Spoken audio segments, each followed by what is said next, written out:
Bismillahirrahmanirrahim. Assalamualaikum warahmatullahi wabarakatuh. Alhamdulillahirabbil alamin, hamdan katsiran thayyiban mubarakan fi kama yuhibbu rabbuna wa yarda. Wa asyhadu an la ilaha illallah wahdahu la syarika la wa asyhadu anna Muhammadan abduhu wa rasuluhu. Allahumma shalli ala nabiyyina Muhammad wa ala alihi wa man tabi'ahum bi ihsan ila yaumiddin. Allahumma inna nas'aluka ilman nafi'a wa rizqan thayyiba wa amalan mutaqabbala. Puji syukur kita panjatkan pada Allah, salawat dan salam semoga tercurah pada Nabi besar kita Muhammad sallallahu alaihi wasallam. Baik, Bapak sekalian yang semoga senantiasa dirahmati Allah, pada kesempatan pagi ini kita kembali melanjutkan pembahasan kita Bulughul Maram. Nanti kita rutin kaji setiap Sabtu kali Ahad dengan membahas dari bersuci, lanjutan dari siaran di channel Romeso TV. Sudah sampai pada pembahasan nawaqidul wudu, pembatal wudu. Saya ulang lagi dari awal dengan penjelasan di file PDF yang saya sebarkan di grup juga kemarin. Nanti bisa dilihat di file PDF yang sudah ada di grup DS. Nah, sekarang kita bahas pembatal wudhu. Kemarin yang kita bahas tidur ringan, tidur berat. Ada dua macam tidur tadi. Tidur berat membatalkan wudhu, tidur ringan tidak membatalkan wudhu. Kemudian yang kedua istihadah. Bagaimana Pak? Pak Warjo, situ.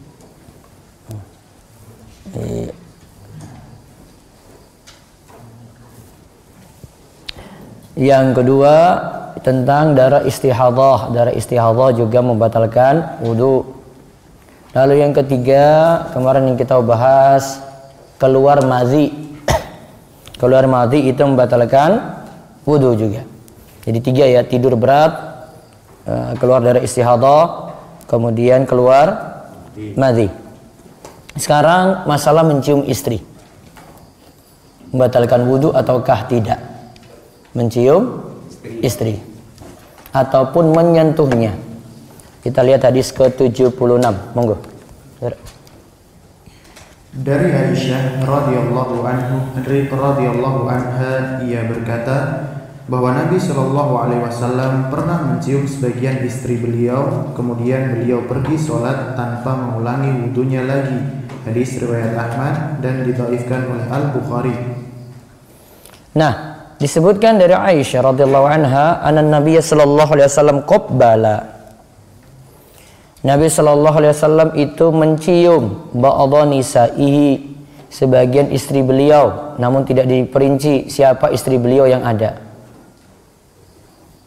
Dari ya istri yang ada Khadijah, ada yang lainnya gitu. Ya. Ada Aisyah, Sauda, Hafsah dan seterusnya. Qabbala ba'dha nisaihi summa kharaja ila sholati wa lam yatawadda. Mencium sebagian istri beliau, kemudian keluar untuk sholat, wa lam yatawadda, dan Nabi SAW tidak lagi berwudu.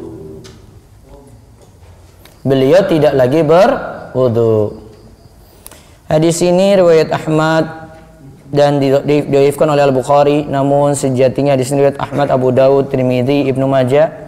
Imam Bukhari mendhaifkan hadis ini, namun ulama belakangan mensahihkan hadis ini, diantaranya Ibnu Jarir, Ibnu Abdul Bar, Ibnu Katsir, Ibnu At-Turkumani, Az-Zila'i, Syekh Ahmad Sakir, Syekh Albani dan Syekh Abdul Aziz bin Bas mensahihkan hadis ini.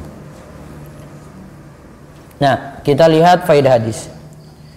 Hadis ini menunjukkan bahwa mencium dan menyentuh wanita tidaklah membatalkan wudhu. Ya. Inilah pendapat Imam Abu Hanifah dan salah satu pendapat dari Imam Ahmad, sebagaimana disebutkan oleh Ibnu Qudamah. Pendapat ini memiliki riwayat dari Ibnu Abbas, Atha, Tawus, Al-Hasan dan Masyruk. Inilah pendapat yang dikuatkan oleh Syekhul Islam Ibnu Taimiyah, juga Syekh Abdul Aziz bin Bas. Terus ada juga pendapat yang lain. Ada juga pendapat yang lain yang menyatakan bahwa menyentuh wanita membatalkan wudhu secara mutlak, baik dengan syahwat atau tidak. Nah, pendapat yang lain, nyentuh perempuan meskipun istri Namun ada beberapa syarat situ, nyentuhnya laki-laki nyentuh perempuan, kemudian yang kedua syaratnya sudah balik, sudah dewasa, kemudian yang ketiga itu menyentuh kulit secara langsung tanpa penghalang, kulit secara langsung tanpa penghalang, kemudian yang disentuh itu bukan mahram. Istri termasuk bukan mahram, makanya boleh dinikahi. Tapi ketika sudah dinikahi jadi halal, nggak jadi mahram, halal. Ya, tadi ya, laki-laki nyentuh perempuan, terus sudah balik yang disentuh berarti nyentuh anak-anak bukan batal. Ya, laki-laki nyentuh anak perempuan berarti bukan batal. Terus nyentuhnya kulit secara langsung tanpa penghalang. Kalau terkena kain tidak nyentuh kulit berarti tidak batal. Terus apa tadi yang keempat? Bukan mahram, ya. Wanita tadi itu bukan mahram. Nah, berarti dengan ibunya sendiri tidak batal, saudara perempuannya tidak batal, yang masih hubungan mahram tidak batal. Termasuk yang mahram dari sisi persusuan tidak batal. Ngertos mboten mahram saking persusuan? Mahram saking persusuan? Belum paham? Setunggal apa? Mboten. Jadi ini ada seorang wanita punya susu, air susu, kemudian tetangganya datang disusui. Kalau itu di bawah 2 tahun, susunya 5 kali, maka anaknya jadi anak persusuan. Anak persusuan, ibu ini punya anak lagi, maka jadi saudara sepersusuan. Ibu ini punya suami, jadi bapak susu. Ibu ini punya saudara perempuan, jadi bibi susu. Ibu ini punya orang tua, jadi simbah susu. Mahram. Mahram karena persusuan. Nah, balik lagi tadi. Nah, kalau menurut pendapat yang ini batal secara mutlak. Ini dianut oleh mazhab Syafi'i dan ini yang ada di tanah air kita. Nah, rata-rata menganggap kalau menyentuh lawan jenis itu membatalkan wudu. Nah, terus baca inilah pendapat. Inilah pendapat yang dianut oleh mazhab Syafi'i dan pendapat Imam Ahmad. Mereka berdalil dengan firman Allah tentang pembatal wudu, aula mastumun nisa, atau menyentuh perempuan. Quran surat Al-Maidah ayat 6. Nah, dalam mazhab Syafi'i memakai sebagian tafsiran dari ayat ini tentang pembatal wudu, aula mastumun nisa atau menyentuh perempuan itu diartikan dengan menyentuh. Maka sekadar menyentuh saja sudah batal. Ini tafsiran sebagian ulama. Ya, terus mereka menafsirkan kalimat. Mereka menafsirkan kalimat lamastumun nisa dengan menyentuh perempuan. Sebagian ulama menafsirkan ayat ini dengan jima, bukan sekadar menyentuh. Namun ulama lain menafsirkan ayat ini dengan jima, bukan dengan sekadar menyentuh saja. Intinya ada perbedaan tafsiran tentang ayat ini. Terus ada juga pendapat yang ketiga. Ada juga pendapat yang ketiga yang menyatakan bahwa jika dengan syahwat membatalkan wudu, sebaliknya jika tanpa syahwat tidak membatalkan wudu. Baik, berarti ada berapa pendapat? Ada berapa pendapat dalam masalah ini? 3 pendapat. Yang pertama tadi apa? Menyentuh wanita tidak membatalkan wudu sama sekali. Yang kedua? Menyentuh wanita membatalkan wudu secara mutlak. Yang ketiga, menyentuh wanita kalau dengan syahwat baru membatalkan wudu. Pilih yang mana? Pilih yang tidak pakai syahwat. Pilih tidak pakai syahwat. Biar nyentuh. Oh, biar tetap nyentuh. Lihat pendapat paling kuat di sini. Yang lebih kuat dalam hal ini berdasarkan hadis yang sedang dikaji, menyentuh lawan jenis tidaklah membatalkan.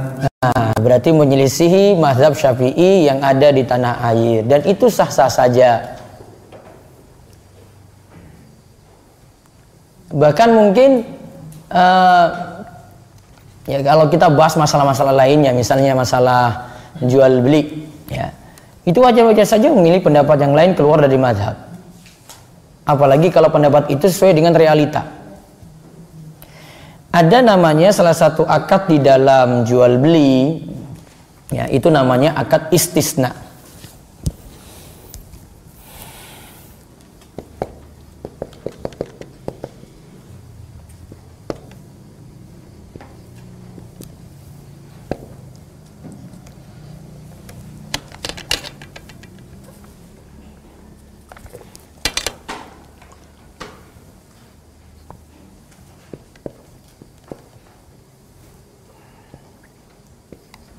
Istisna.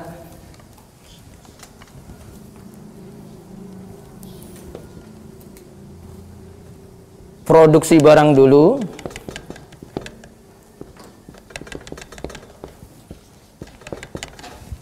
artinya barangnya dibuat dulu baru diterima konsumen.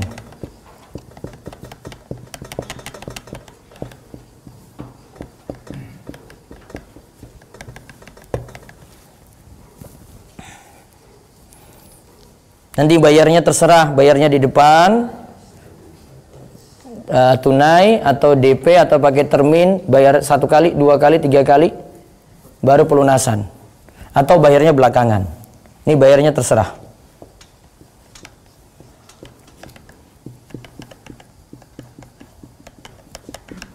Waktunya kapan? Padahal barang belum jadi, satu. Ya kan? Barang belum jadi. Uang kalau taruh di belakang juga, uang berarti tertunda. Harusnya itu jual beli utang dengan utang. Tertunda dengan tertunda, tidak jelas. Harusnya nggak boleh. Namun dalam satu mazhab saja yang membolehkan. Ya, dalam satu mazhab saja yang membolehkan. Itu mazhab Abu Hanifah. Syafi'i tidak boleh, Syafi'i, Hambali tidak boleh. Ya, harus salah satu ada di depan. Uang dulu, baru nanti barangnya belakangan. Itu. Salah satu harus ada di depan. Karena jadi jual beli barang yang tidak boleh. Namun dalam prakteknya kita praktekkan mazhab Abu Hanifah yang dipakai. Nanti bayarnya belakangan. Contoh, pesan nasi goreng. Pesan apa? Nasi goreng. Bayar depan dulu apa makan dulu? Habis baru bayar. Makan dulu toh? Nah, itunya belum mateng. Belum dibuat kan? Nah, sudah pesan belum dibuat. Pak, saya ini bawa teman 5 porsi, Pak. Suruh buat dulu kan, kita nunggu terus baru selesai makan baru bayar. Realitanya istisna itu lagi tidak mempraktekkan mazhab Syafi'i. Harusnya kalau dia praktekkan mazhab Syafi'i, Pak saya pesan 5, berapa? 50.000, ini Pak buatin. Namun orang kok kadang juga lupa bayar 14. Betul nggak? Nah, realita malah dia pilih mazhab Abu Hanifah. Itu realita itu. Sampai ulama Saudi yang tidak bolehkan istisna juga kayak begitu. Mereka pesan ada roti tamis, itu biasanya ditunggu matang dulu, panas dulu. Ya. Dia misalnya pulang dari kajian terus datang ke warung, orang-orang sana itu biasanya jual ya, yang penjual itu mereka panggil sodik. Sodik tolong buat itu dulu, tamis dulu, tamis. Dibutuh panas dulu, namun uang belum dibayar di muka, sudah matang dulu baru kemudian bayar. Berarti apa? Dia tidak mempraktekkan mazhab Hambali secara praktek. Itu padahal istisna. Itu contoh. Jadi jangan terlalu kaku dengan mazhab gitu. Jangan juga terlalu fanatik dengan mazhab, karena realitanya dia praktekkan beda lagi. Dia nyebrang mazhab itu. Ya, dia nyebrang mazhab. Dia pilih istisna. Ya. Dalam mazhab Syafi'i itu paling mudah-mudahan dalam masalah riba. Contoh dalam mazhab Syafi'i itu membolehkan jual beli ainah. Ainah itu salah satu trik riba. Ya, salah satu trik riba. Si A jual motor pada si B kredit. Bayar nanti lunas sampai 2 tahun. Namun di tengah-tengah tahun, ya, dia tarik motor itu lagi, dia beli secara cash dengan harga lebih rendah. Paham gak ini? Kalau masalah hitung-hitung kayak gini paham gak? A jual pada B kredit motor, totalnya jadi 25 juta. B kemudian setelah ini 2 tahun toh, ternyata baru 5 bulan si B jual lagi pada si A, namun tunai cash 20 juta. Tapi kan ini masih punya utang nanti toh. Iya toh? Masih punya utang, Ji? Nah, sejatinya yang terjadi, A ini pinjamkan uang 20 juta, pingin disaur berapa? 25 juta. Riba, muter-muter. Beda kalau si B itu jual ke C, namun dia balik jual ke A.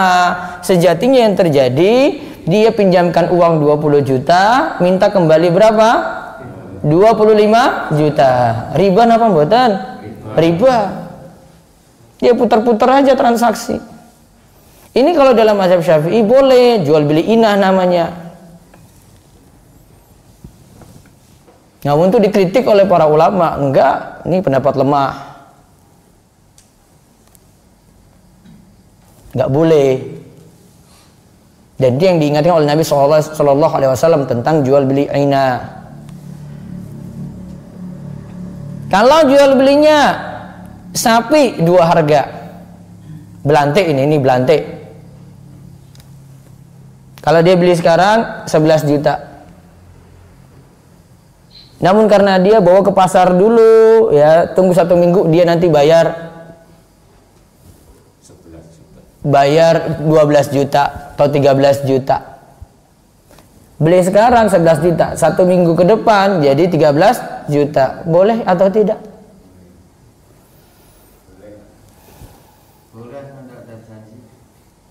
Boleh atau tidak? Kok bingung? 2 harga. Cash saat ini berapa? 11 juta. Bayar pekan depan tidak tunai 13 juta. Ini belantik luar biasa ini. Boleh nggak? Boleh. Mana sisi nggak boleh, mana coba? Dia bayar sekarang kalau 11 juta. Wes, saya pilih 1 harga. Ah enggak, saya mau nanti minggu depan aja. Ya sudah 1 harga juga, nggak ada 2 harga sih itu. Ih, namanya orang kalau dengan tambahnya waktu pasti ada tambahan uang dong. Siapa yang mau 11 juta? Kalau kredit motor kayak begini, wah bangkrut kreditnya itu. Sama beli cash 18 juta, ya kredit 18 juta juga. Wah enak banget semuanya kredit. Yes, aku kredit wae. Ya, uang sisanya saya mau pakai sendiri kok. Pasti bertambahnya waktu ada tambahan uang, itu nggak masalah. Kemarin ada yang belantik tanya saya kayak begini nih. Siapa bilang itu riba? Itu gak riba. Kamu jual 2, bukan 2 harga, 1 harga itu. Kan sudah jelas. Kecuali nggak jelas, ya. Dia nggak pilih yang mana gitu, bawa aja gitu. Ini mau pilih 11 apa 13 toh? Engkau nggak balik-balik sapinya. Nah, itu baru harga nggak jelas, harga tidak jelas di situ. Nah, balik tadi. Nah, ini itu ingin saya jelaskan, kalau memilih madhab itu bukan semaunya, tapi kita rujuk pada dalil. Ketika pendapat mazhab itu lemah, maka kita beralih pada dalil. Mazhab cuma membantu memahamkan gitu. Ya, bukan terlalu fanatik pada madhab. Tetap dipilih. Namun bukan seenak perutnya milih terserah dia gitu. Wah ora apa-apa nikah karo rondo seorang duwe wali tak rabi wae. Mazhab Abu Hanifah bolehkan nikah tanpa wali, apalagi janda. Diambil pendapat itu, yang lainnya lagi dia milih pendapat seenaknya dia gitu. Wah, yang penting kan ada pendapat. Wah, itu jadi rusak, semua pendapat rusak diambil itu. Dia mungkin milih pendapat Ibnu Abbas sebelum Ibnu Abbas rujuk. Ya, boleh kawin kontrak. Apa kawin kontrak? Hah? Akadnya saya nikahi kamu ya 2 bulan, ini mas kawinmu. Setelah itu pisah. Enak banget. Apa bedanya dengan melacur coba? Apa bedanya? Nah, apa bedanya? Cuma ada kasih mahar di muka aja. Sama pakai ijab kabul. Dosa-dosa sudah dihapus kawin kontrak itu selamanya. Maka kalau milih pendapat semau kita, enak saja nanti itu. Saya milih kawin kontrak. Boleh, Ibnu Abbas dulu bolehkan itu. Padahal Ibnu Abbas sudah rujuk. Jadi nggak boleh milih-milih semaunya, nggak boleh gitu. Nah, jadi kita balik. Allahu a'lam pendapat paling kuat terkait hadis ke-70 yang kita bahas. Kalau di sini hadis ke-76, menyentuh lawan jenis tidak membatalkan wudu. Baik. Kita bahas lagi tentang ragu-ragu apakah wudunya batal atau tidak. Di hadis 77 di terjemahan, hadis 71 di makalah yang saya susun. Baca. Dari Abu Hurairah radhiyallahu anhu, ia berkata bahwa Rasulullah shallallahu alaihi wasallam bersabda, jika salah seorang di antara kalian merasa mendapati sesuatu di perutnya atau ususnya, ia lantas ragu-ragu apakah keluar sesuatu ataukah tidak, hendaklah ia tidak keluar dari masjid untuk mengulangi wudu sampai ia mendengar suara atau mencium bau. Hadis riwayat Muslim nomor 326. Nah, lihat. Jika salah seorang di antara kalian, hadisnya itu bunyinya Rasulullah SAW itu bersabda dari hadis Abu Hurairah, ya, idza wajada ahadukum fi batnihi syai'an fa ashkala alaihi. Ya. Idza wajada ahadukum fi batnihi syai'an fa askala alaihi akhraja minhu syai'un amla fala yakhrujanna minal masjidi hatta yasma'a sautan aw yajida rihan. Akhrajahu Muslimun. Dari Abu Hurairah radhiyallahu anhu, ia berkata bahwa Rasulullah sallallahu alaihi wasallam bersabda, jika salah seorang di antara kalian merasa mendapatnya sesuatu di perutnya, yaitu ususnya, ia lantas ragu-ragu, ini keluar enggak ya? Keluar kentut atau tidak? Apakah keluar sesuatu ataukah tidak? Hendaklah ia tidak keluar dari masjid, maksudnya untuk mengulangi wudu. Sampai, nah lihat ya, hatta yasma'u sautan au yajida rihan, sampai dia mendengar suara atau mendapati suatu mencium bau, au yajida rihan, mencium bau, sampai dia mendapati suara atau mencium bau. Nah, ini kita mau bahas terkait dengan pembatal wudu. Apakah ragu-ragu seperti ini sudah membatalkan wudu ataukah belum? Atau menunggu yakin dulu?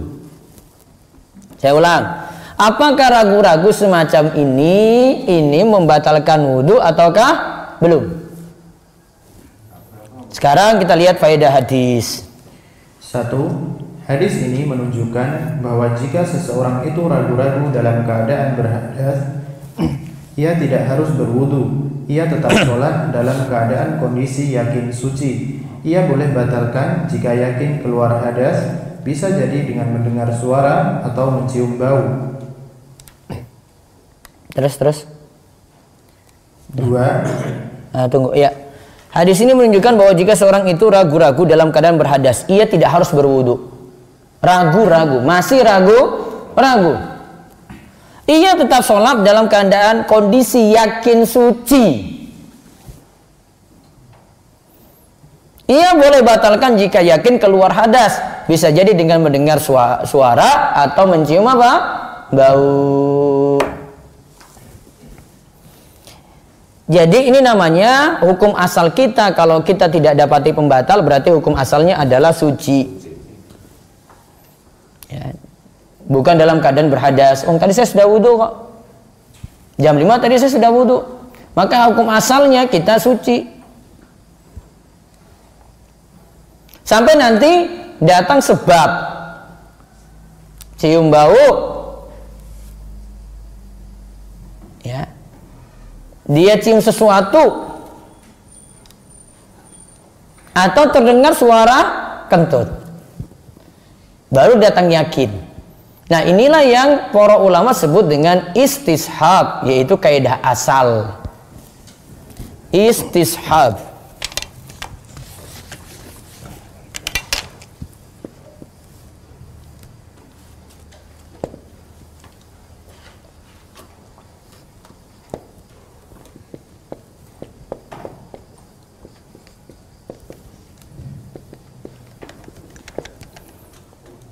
Misalnya di sini kaidahnya,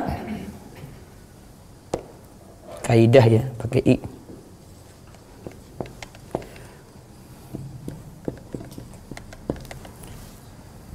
Hukum asalnya suci. Nah.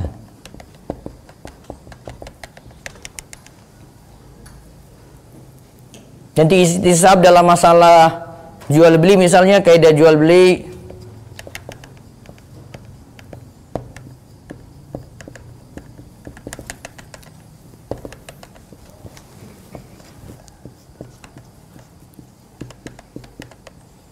Hukum asalnya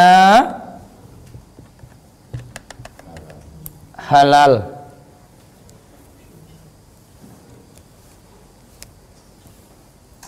Masih banyak istishab yang lainnya.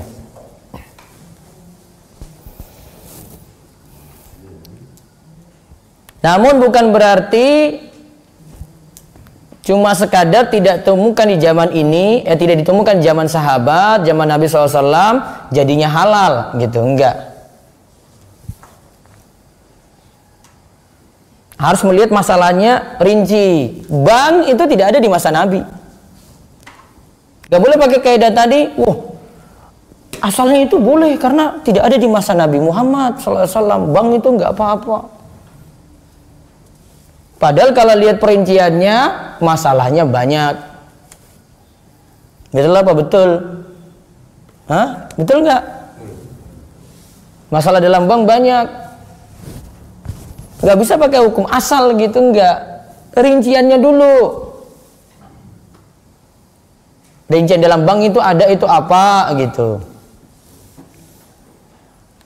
Sama dengan jual beli saat ini, sekarang sudah berkembang. Masa pandemi akhirnya orang-orang milih jualan online, cuma pasang status di story WA-nya isinya jualan kabeh.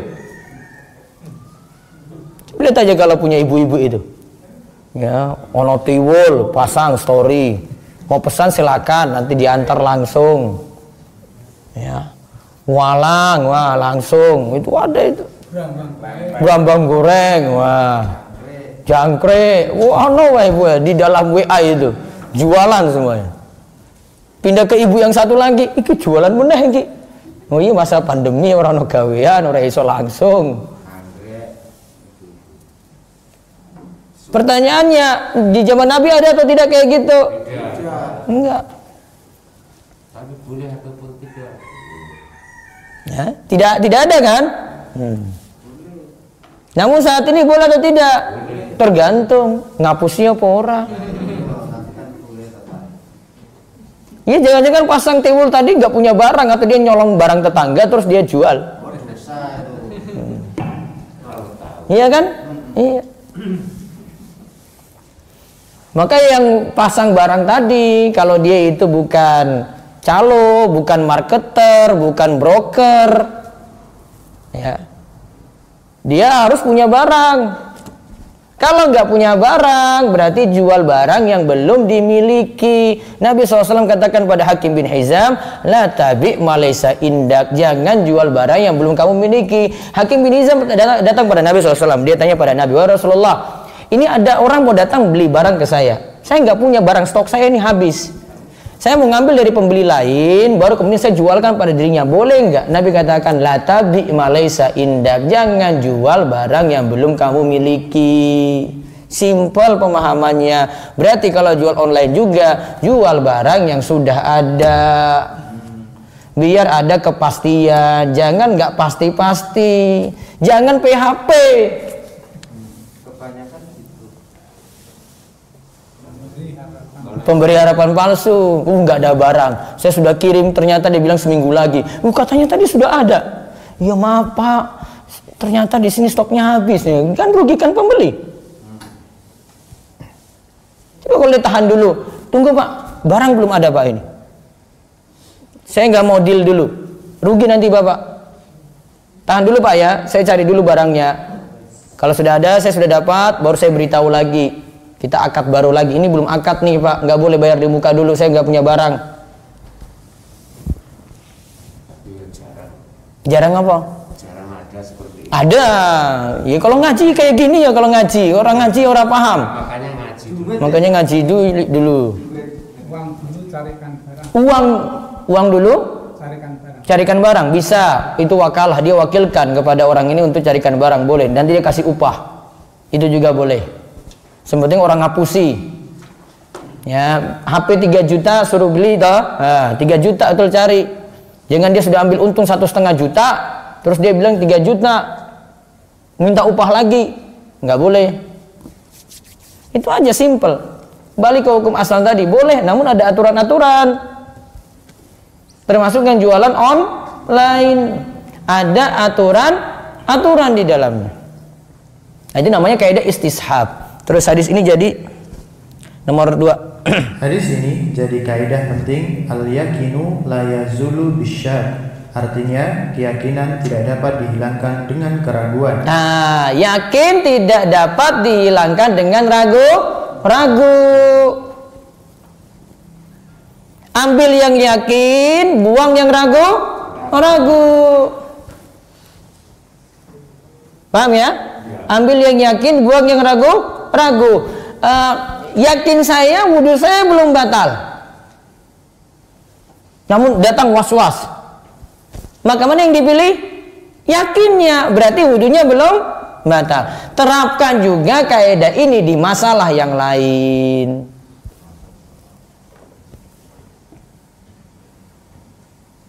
Istrinya sendiri apa istri tetangga? Istrinya sendiri. Nah, kui mana yang yakin? Yakin istrinya sendiri. Nah, sudah, gampang banget. Halus kok. Ya kan, yakin kan? Itu yakin. Jangan bilang, waduh, saya semalam itu bingung semalam itu.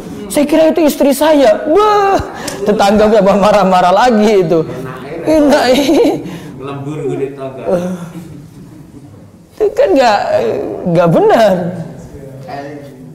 Yakin juga dipakai. Datang ke toko orang itu.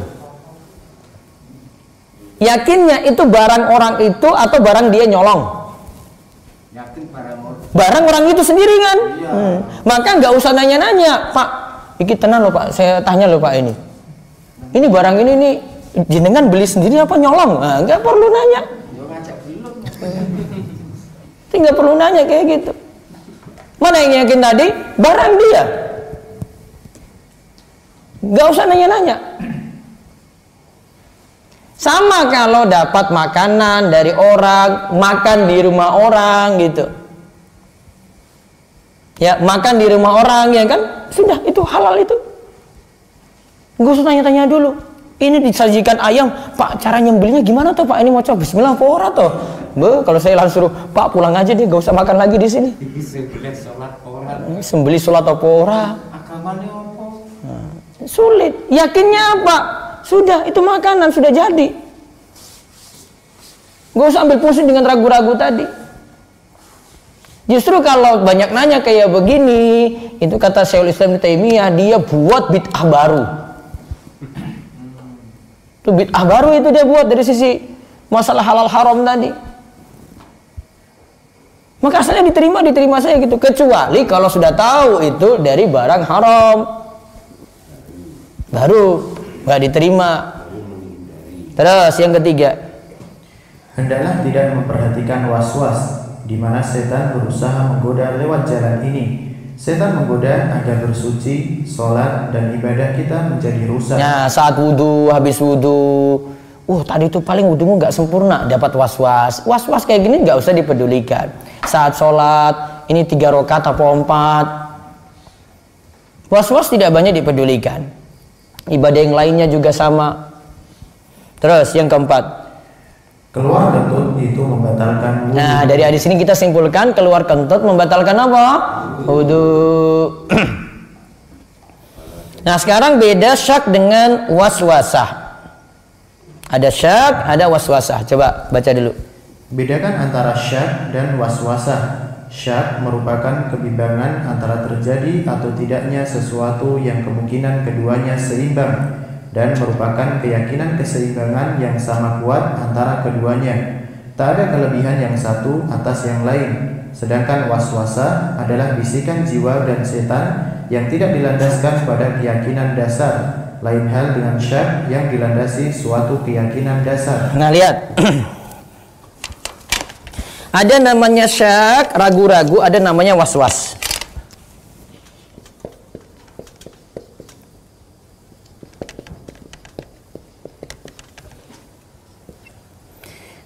Syak itu 50-50. Ini ada dalil atau petunjuk. Dia ragu-ragu tetapi tadi saya kentut itu. Atau tidak. Masih ada keyakinan yang seimbang itu 50-50 tapi masih punya pendukung gitu. Kalau was-was atau waswasah,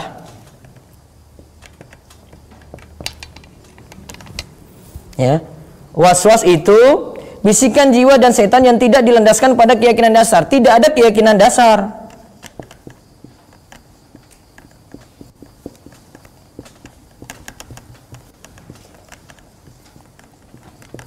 Jadi kok tiba-tiba muncul aja gitu. Tiba-tiba langsung dalam pikiran, batal kamu. Apa dasarnya? Dasarnya tidak ada. Kalau ini mungkin masih ada dasarnya. Saya tadi ke toilet, kencing, ya. Saya sudah wudhu apa belum ya? Antara dia wudhu atau belum itu, masih ada keyakinan dasar. Saya habis ini. Tapi ini sudah habis wudhu. Ini sudah habis wudhu, tidak ngapa-ngapain, datang was-was. Ini keluar angin enggak ya? Apa dasarnya? Tidak ada. Namanya was-was. Kalau ini masih bisa ditoleh, kalau yang was-was ini tidak boleh. Ya. Itu syak dan was-was. Nah, kadang yang kedua ini was-was ini penyakit. Ada itu dalam kamar mandi itu 1 jam loh. Cuma karena sudah buang aja terus, ini kayaknya belum bersih ini, dia ulang lagi. Ulangi lagi, bukan karena dia punya sesuatu, itu enggak. Setiap kali, setiap hari itu kayak gitu. Saking kurang yakinnya itu loh. Nah, coba kita lihat was-was ini, biar tidak sering muncul, kita tahu sebab-sebabnya dulu, gejalanya itu apa saja, cara ngobatinya bagaimana.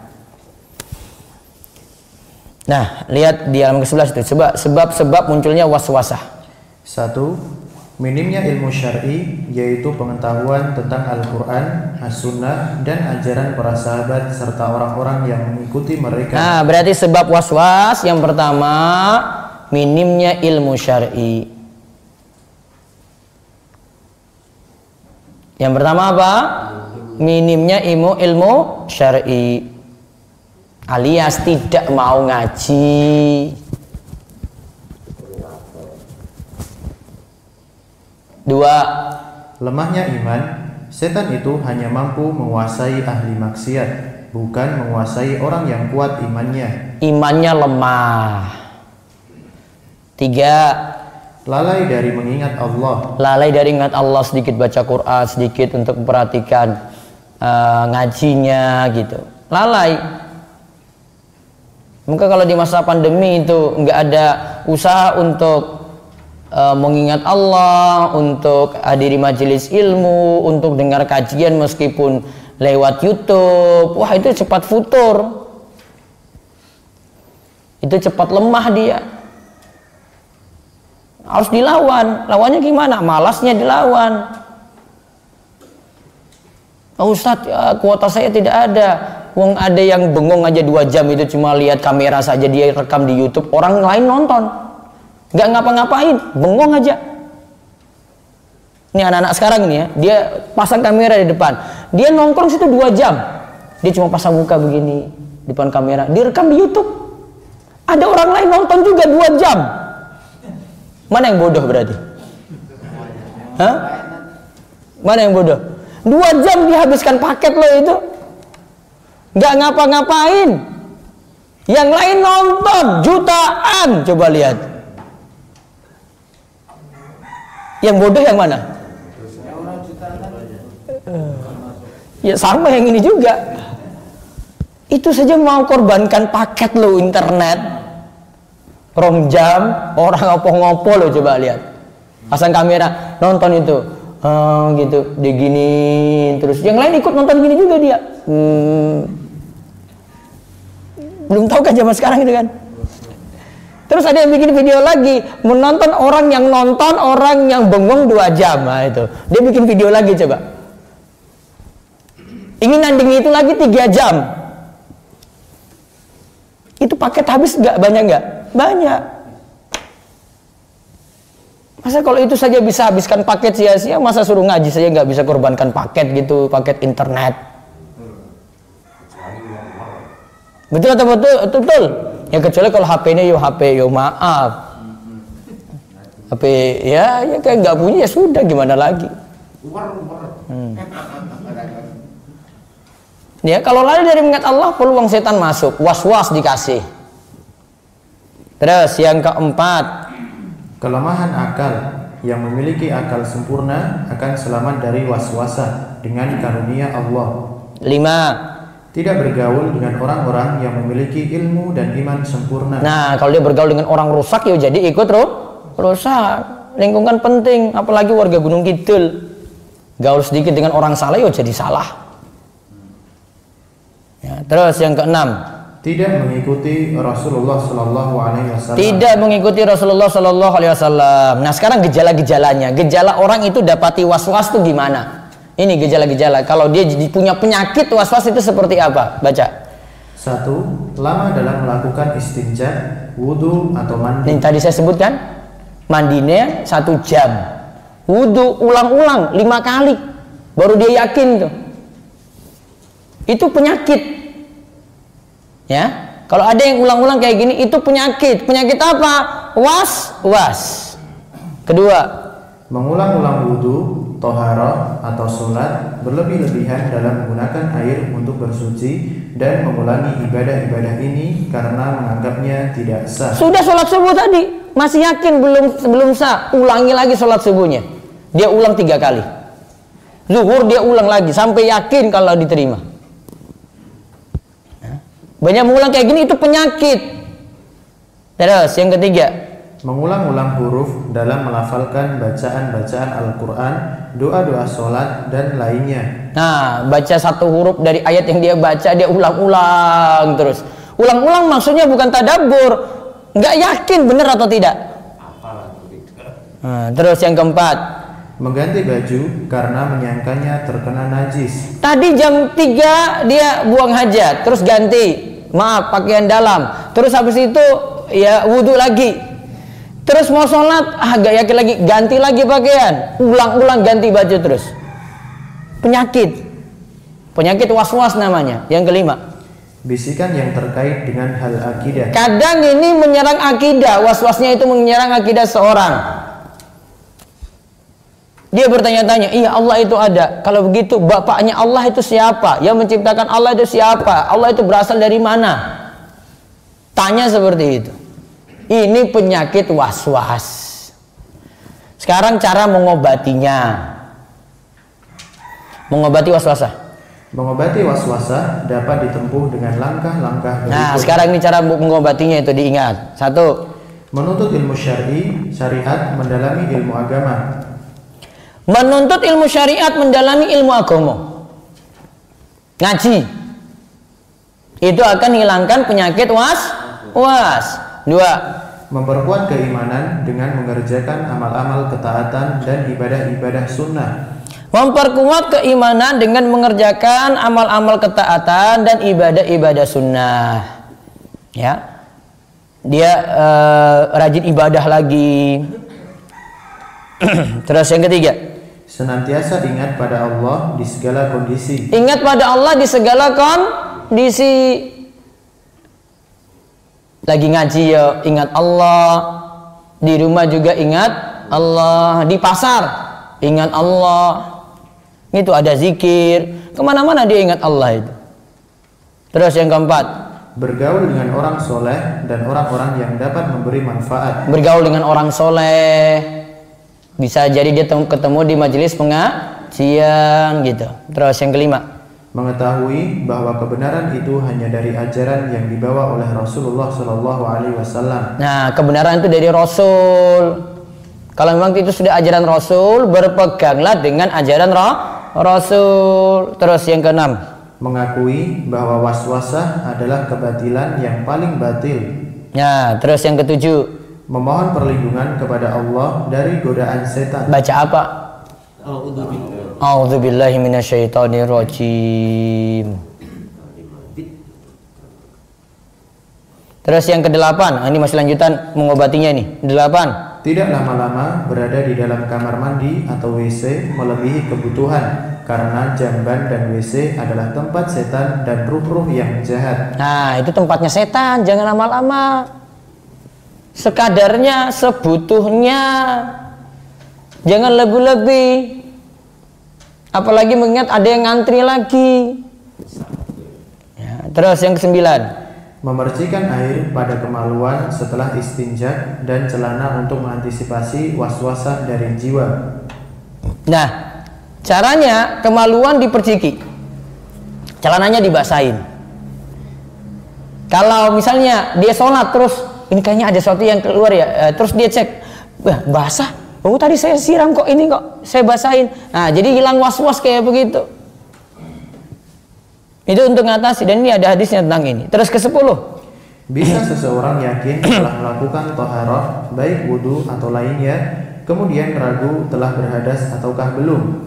Ia boleh sholat dengan toharohnya itu sebab ia dalam keadaan suci. Sebaliknya, bila ia yakin telah berhadas, kemudian ragu telah bersuci ataukah belum, ia tidak perlu memperdulikan keraguan itu, kecuali bila ia yakin telah bersuci. Kemudian bila banyak keraguan yang muncul, maka ia tidak perlu memperdulikannya. Nah, jadi bila seorang yakin telah melakukan tohara, ya sudah pegang yang yakin tadi.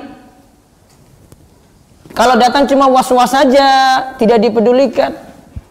Dia pegang yang yakin. Saya yakin antara maghrib isya ini wudhu saya belum batal. Ya sudah, lanjut. Kan dia sudah yakin. Tadi kentut apa enggak ya? Waduh, tadi saya perasaan itu enggak. Ya itu perasaanmu itu enggak, ya sudah, pakai yang yakinmu. Berarti tidak batal. Wallahu alam bisawab. Nanti beberapa bahasan lagi, 13. Berapa halaman? Nanti kalau mau dapati itu di website ada, saya sebar di grup itu ya. Oh, ini baru 1/3 kita dapat. Jadi hadis-hadisnya tadi itu saya sudah buat penjelasannya sendiri. Jadi kalau bapak mau pakai ceramah itu bisa. Ringkas-ringkas saya pakai itu. Satu hadis, oh ini gitu. Ada di website. Bagusnya dibukukan ya. Di print ya itu ya. Tapi masalahnya tebal-tebal. Ada yang saya cetak, saya tulis sampai 50 lembar, ada masing-masing bahasan sendiri-sendiri. Ya, saya minta royalti ya kayak gitu. Nanti kalau ini mudah-mudahan jadi buku ini, kalau sudah sampai bab tayamum, saya baru sampai mana ya? Ada buang hajat, mandi, saya baru mandi, habis itu tayamum terus haid, 3 bab lagi saya selesaikan. Kalau sudah selesai saya jadikan buku insyaallah, mudah-mudahan nanti manfaat. Baik, ada pertanyaan dulu, nanti pertanyaan dari sini 1, Radio bisa? Bisa nyambung? 2 WA sama Zoom, nanti Zoom siap-siap. Zoom ada ya? Wonten? Ya nanti Zoom siap-siap. Ada dulu nanya? Ya. Assalamualaikum warahmatullahi wabarakatuh. Nah sebentar pakai mic ini biar kedengaran di siaran. Pak Ustaz. Assalamualaikum warahmatullahi wabarakatuh. Waalaikumsalam warahmatullahi wabarakatuh. Ahlan. Saya hormati, izinlah kami akan bertanya, yaitu apakah ada batasan antara ayah dan anak perempuan? Contoh, Batasan aurat antara bapak sama anak perempuannya. Baik. Contohnya, seumpama seandainya saya itu meninggal, terus apakah anak perempuan saya itu boleh memandikan atau memandikan dengan bebas? memandikan siapa? Memandikan saya. Seandainya saya itu meninggal, itu anak perempuan saya itu boleh nggak memandikan saya? Baik. Sudah cukup. Yang kedua, pertanyaan yang kedua itu berkaitan dengan jual beli. Kalau membeli sesuatu tidak boleh ditawar itu gimana? Apakah boleh? Kalau bagi penjual alhamdulillah ada yang nggak nawar begitu kan. Penjual senang-senang aja. Bapaknya orang nawar, saya bilang 200.000, 200 dia beli. Penjual senang aja. Sah. Ya sah. Tanya aja sama penjual coba. Kalau datang nggak nawar, senang nggak? Oh senang banget. Ya, mungkin wong pelit bisa jadi ya, atau nggak punya apa-apa ya bisa. Tapi kaidah mau nawar tidak boleh. Gitu. Yang mungkin jadi masalah gini, kalau ada orang yang kamu kenal, misalnya nih, gampangannya, Pak Ustadz datang, akhirnya dia turunkan harga. Aduh, rein aku karo Pak Ustadz ki wis tak murah kesisan. Harusnya 200 dia jadikan 100. Oh enggak, baiknya itu enggak, harga normal. Bisnis sendiri, ngaji sendiri. Jangan enggak enak gara-gara Ustadz.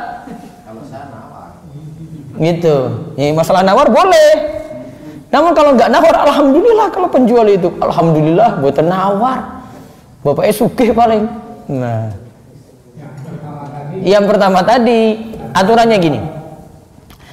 Laki-laki nanti meninggal diurus oleh laki-laki. Terutama dari keluarga laki-laki sendiri. Ya. Perempuan dimandikan oleh perempuan. Boleh lawan jenis cuma untuk suami istri. Boleh lawan jenis tetapi untuk suami istri. Tetapi kalau ini tidak ada, bisa beralih pada mahram. Kalau tidak ada dulu. Tapi yang paling gampang itu sejenis. Karena gini, aurat antara bapak dengan anak ini kalau sudah dewasa sudah aurat yang berbeda. Dia nggak lihat bebas. Ya, sudah nggak lihat bebas lagi. Sehingga ada aturan seperti itu. Wallahu a'lam. Ada lagi 2? Ya. Belakang dulu kasih mic.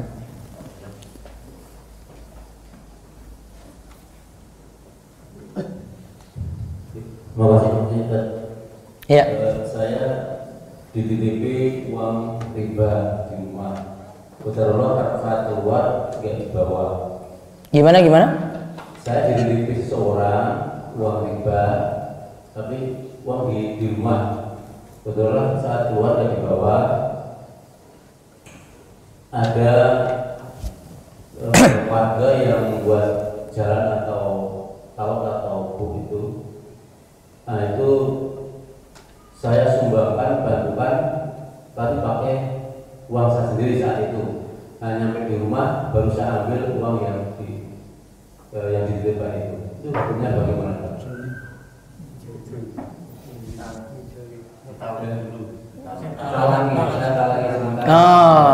Setelah itu saya ambilkan, seandainya saya ambilkan 300, tadi yang dipakai 300, di rumah saya ambil yang titipan itu 300. Boleh.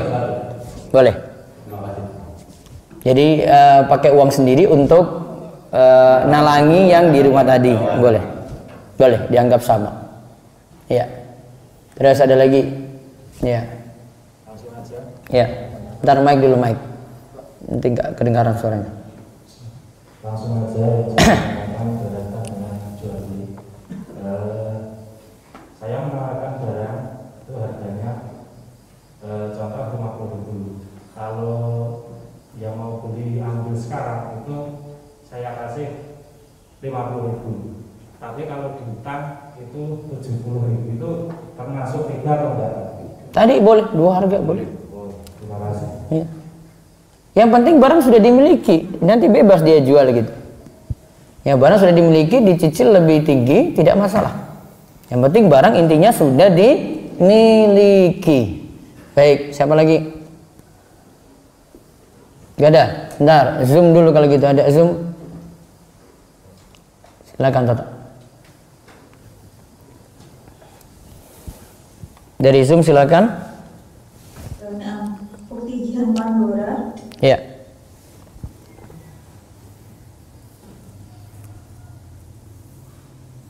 Ya, assalamualaikum Ustaz. Waalaikumsalam warahmatullahi wabarakatuh.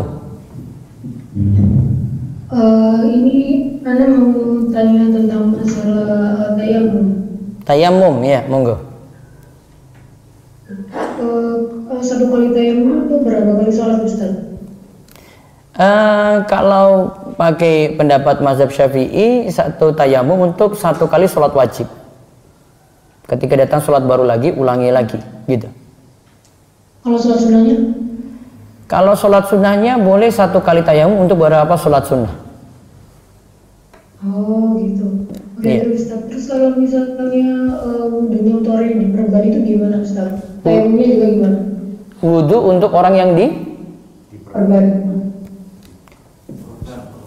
yang diperbannya bagian mana? Ya mungkin kepala sama tangan gitu. Kalau itu bagian anggota wudhu dan masih bisa diusap, ini pakai pendapat Syekh Ibnu Utsaimin ya, saya nggak pakai mazhab Syafi'i. Ini pakai pendapat Syekh Ibnu Utsaimin. Kalau bagian misalnya lengan itu diperban, nggak bisa dicuci, artinya air tidak bisa dikumpulkan untuk basuh ini, maka gantinya adalah mengusap. Jadi tangan basah diusap tadi bagian yang kena perban. Ada di kepala juga demikian. Kalau kepala memang sudah diusap, jadi mudah. Kalau masih dibolehkan untuk diusap, kan air tidak ngalir, air tangan cukup basah. Gitu. Oh, ya oke. Terus kalau orang yang kayak buntung gitu, Ustaz, kayaknya nggak punya tangan gitu. Ada tangan yang ada itu yang diusap. Kalau tidak ada ya sudah, gugur. Oh gitu. Iya oke Ustaz. Kalau misalnya nanya sekali lagi tentang haid boleh? Iya. Ya oke. Kan Anda tuh pernah baca Ustaz, ada berbeda pendapat mengenai waktu maksimal dan minimalnya haid. Iya. Nah itu menurut empat mazhab itu kan ada waktunya, sedangkan yang pendapat Imam Roji itu nggak ada batasan maksimal dan minimal. Nah itu Anda harus ikut yang mana Ustaz? Kalau saya lebih cenderung pada pendapat ini jadi pendapat Ibnu Taimiyah, juga ulama belakangan seperti Syekh As-Sa'di di dalam kitabnya Manhajus Salikin, karena kaidahnya lebih mudah ya, tidak terlalu menyulitkan bagi wanita.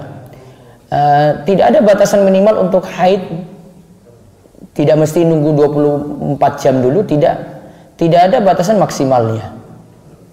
Ya, tidak ada batasan minimal, tidak ada batasan maksimal. Selama darah itu ada berarti tidak sholat, darah itu berhenti berarti kembali lagi sholat. Insya Allah kaidah ini lebih memudahkan. Ada saya tulis di website rumaiso.com ketika saya bahas kajian Manhajus Salikin, itu ada pembahasannya. Nah iya, saya ternyanyi dari situ Ustaz. Iya. Terus lalu gimana Ustaz cara nentuin ini darah haid mana yang istilah tuh kalau misalnya nggak ada waktu batas maksimalnya? Bisa dari ciri-ciri darah. Kan beda darah haid sama istihadah. Bisa dibedakan atau tidak, Bu? Oh, Bisa atau tidak dibedakan? bisa. Bisa, ya sudah. Kalau bisa dibedakan, haid itu darahnya jelas, kemudian istihadah darahnya jelas. Kalau itu sudah aman. Yang biasanya jadi problem itu kalau haid dan istihadahnya tidak bisa dibedakan. Ini misalnya untuk anak-anak yang baru beranjak balik. Tapi asalnya itu dihukumi haid dulu, baru istihadah. Asalnya kalau keluar darah pada wanita, ini seperti kata Syekh As-Sa'di ya, dihukumi haid dulu. Seperti itu. Ada lagi? Oke Ustaz. Ada pertanyaan yang terakhir tentang jamaah suri. Jamaah suri untuk wanita haid tadi. Nah, Iya. kalau untuk orang istihadah, ya enggak, kalau orang istihadah jamaah suri. Terus? Itu kan mengakhirkan sholat zuhur dan Iya. mempercepat sholat asar. Iya. Nah, apakah itu juga berlaku buat orang berhadis daim? Untuk yang ini jamaah suri itu apakah berlaku untuk yang hadis daim aja? Soalnya apakah berlaku untuk orang berhadis daim juga? Nah, anak itu kan bacanya itu menemukan dalil tentang masalah orang istihadah aja. Nah, gimana orang berhadis daim itu apakah jamaah suri ini juga berlaku, Ustaz? Kalau saya kurang setuju dengan jamaah suri. Mending memakai hadis yang kemarin kita bahas, istihadah. Setiap kali mau sholat, dia dapati waktu sholat zuhur, dia sholat, kemudian asar, nanti dia sholat. Nggak mesti menunda zuhur ini mendekati asar, kemudian nanti jamaah suri. Enggak. Itu lebih sesuai dengan tekstual hadis. Jadi kalau saya kurang setuju dengan jamaah surinya. Jadi kalau wanita istihadah, ada yang kencing terus menerus, ada ibu-ibu yang keputihan gitu, itu pakai kaidah istihadah saja. Setiap kali masuk waktu sholat wudhu, kemudian langsung kerjakan sholat. Nanti asar wudhu lagi, kemudian langsung sholat. Maghrib wudhu lagi, kemudian langsung sholat. Isya juga demikian. Paham ya? Iya, waalaikumsalam. Baik, satu lagi dari Zoom, silakan.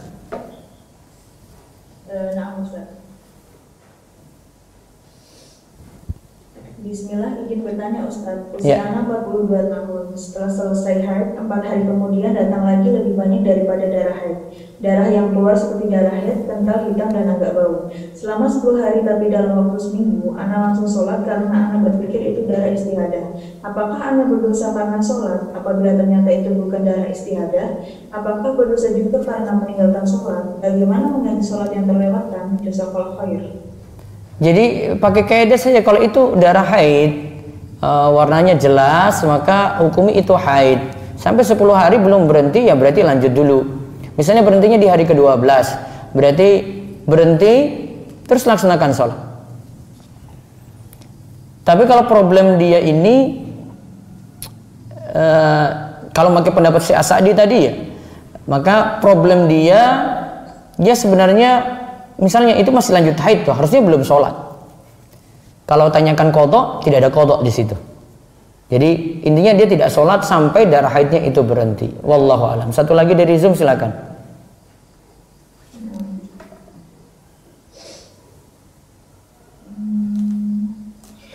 Assalamualaikum, berkaitan dengan jangan jual beli barang yang belum kamu miliki. Lantas bagaimana dengan jual beli yang barang baru akan dibuat atau produksi? Bagaimana hukum syariatnya? Syukran jasa. Nah, itulah yang jadi pengecualian, istisna pengecualian.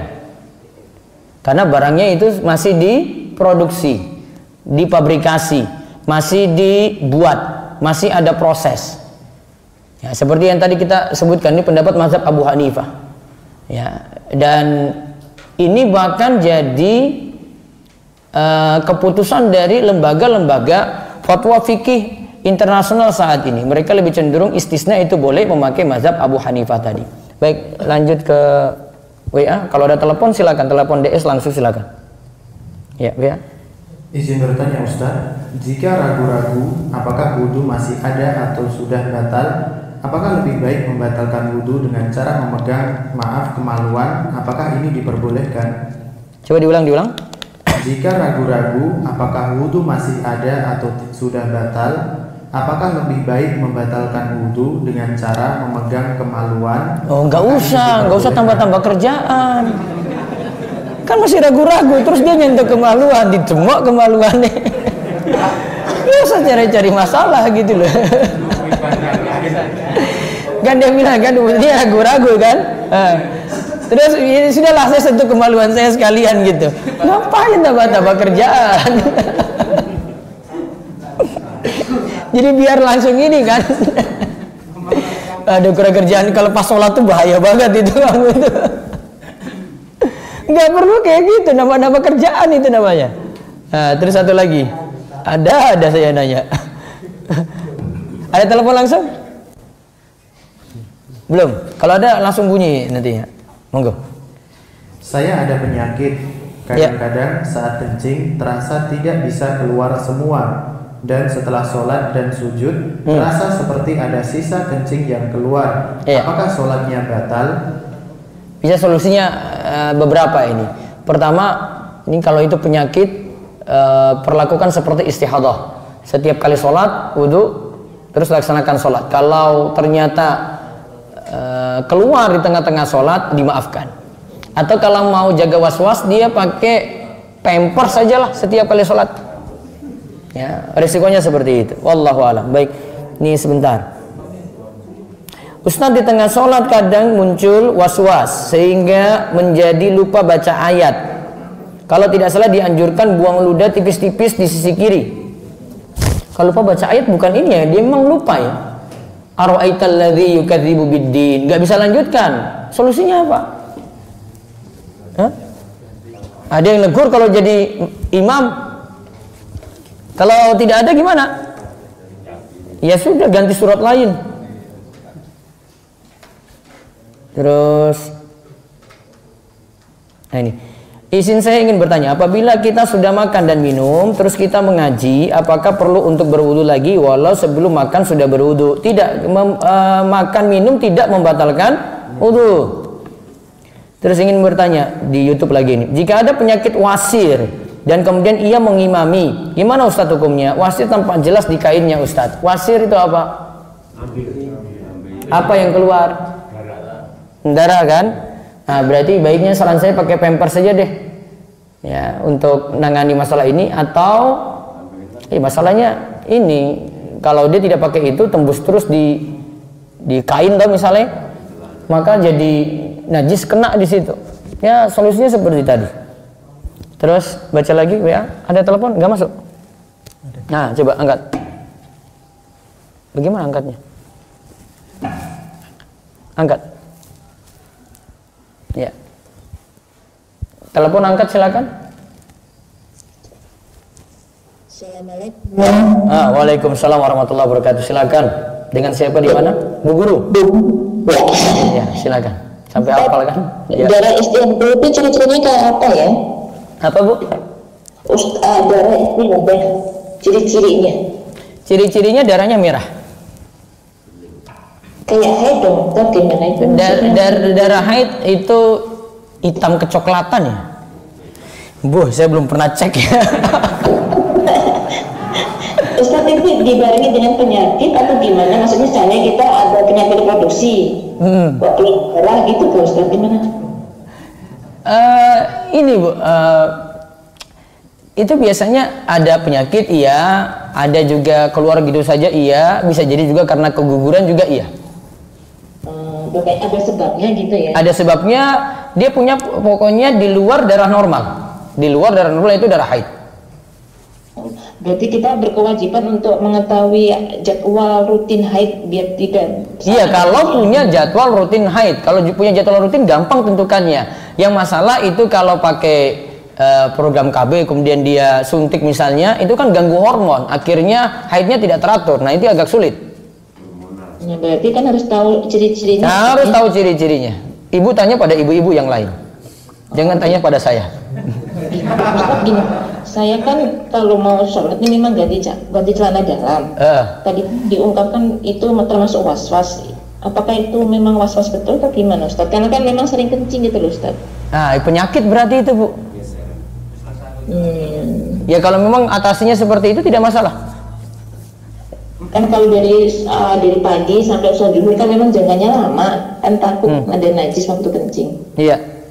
Kalau itu memang penyakit ya memang solusinya kayak gitu. Namun kalau bukan penyakit, ya takutkan itu penyakit was-was. Gitu ya. Terus gimana Ustaz tadi memercikkan air itu gimana?